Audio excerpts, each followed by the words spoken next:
Теперь у нас буквы, читаемые на О. Мы должны этого усвоить.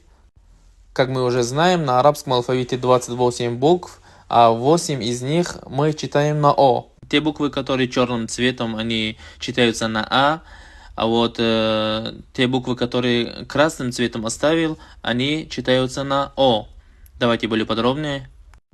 Черных букв, которые мы читаем на А, вот, например, алиф, алям таро кайфа, ба, бади'у самавати, та, табарака аллази, айн, аламин. Аламин не читаем, а как? Аламин. Те буквы, которые на алфавите были красными цветами, вот они, 8 букв, которые мы должны читать на О.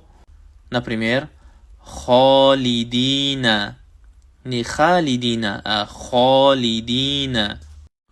رازقين. Не رازقين, а را. صابرين. ولا الضالين.